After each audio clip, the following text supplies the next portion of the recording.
आज हम चर्चा करेंगे calculation of commuted value of pension.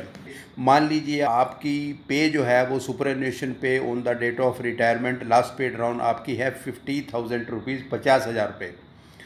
तो आपकी पेंशन इंटाइटलमेंट जो होगी वो लास्ट पेड राउंड का 50% यानी कि 25,000 रुपया। तो जो कम्यूटेशन अलाउड है एज ऑन डेट वो है 40% ऑफ द बेसिक पेंशन। तो इस केस में बेसिक पेंशन आपकी कितनी है? 25,000 रुपये।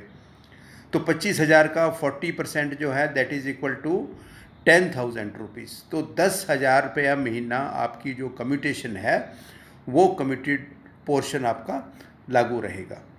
तो अब दोस्तों हम कम्यूटेड वैल्यू निकालने के लिए पहले हम एक एग्जांपल लेते हैं। मान लीजिए कि आपकी डेट ऑफ बर्थ है 5 जून 1963।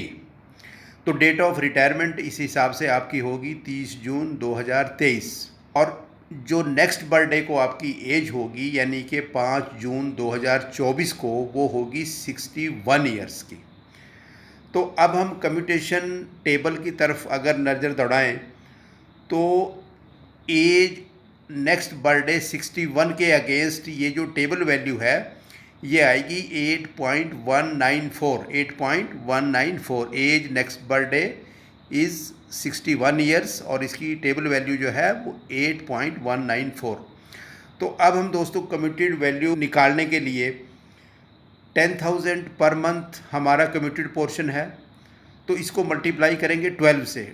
12 से मल्टीप्लाई करने के बाद आपकी एक साल की कम्यूटेड वैल्यू आ जाएगी। इसको फिर हम मल्टीप्लाई करेंगे 8.194 यानी कि 10,000 multiply by 12 multiplied by 8.194 that is equal to 9,83,280 9,83,280। तो ये आपको जो कम्यूटेड वैल्यू की जो पेमेंट है, अगर आपकी 50,000 रुपये लास्ट पेड राउंड है तो आपकी कम्यूटेड वैल्यू आएगी 9,83,280 रुपये।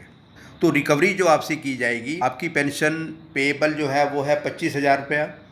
इसमें आज की डेट में अगर हम डियरनेस रिलीफ लगाएं 42%, ये हो गया 10,500 रुपया। तो टोटल पेंशन आपकी आती है 35,500 रुपया। इसमें से जो कम्यूट जो आपका पोर्शन हुआ है 10,000 रुपया वो माइनस हो जाएगा और माइनस होने के बाद नेट पेएबल जो आपको पेंशन आएगी वो है 25,500 रुपया। इसके अतिरिक्त अगर आपको कोई मेडिकल अलाउंस वगैरह की एलिजिबिलिटी है वो इन एडिशन पे होता रहेगा।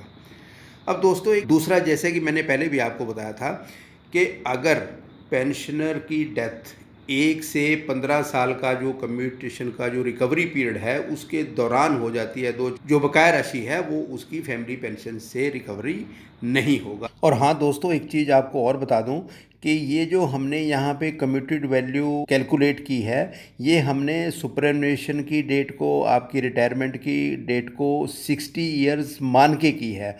अगर आपकी रिटायरमेंट के वक्त एज कम है तो टेबल वैल्यू जो है वो कम एज वो ज़्यादा होती है और अकॉर्डिंगली आपकी जो कम्यूटेड वैल्यू ऑफ पेंशन है उस टेबल के हिसाब से जो है कैलकुलेट होगी। तो पेंशन संबंधी किसी भी नई जानकारी के लिए चैनल को सब्सक्राइब करें और आपके कोई भी डाउट्स हों पेंशन से रिलेटेड या सर्विस मैटर से रिलेटेड आप कृपया कमेंट बॉक्स में लिख दीजिए, हम जल्द से जल्द उसका रिप्लाई करेंगे।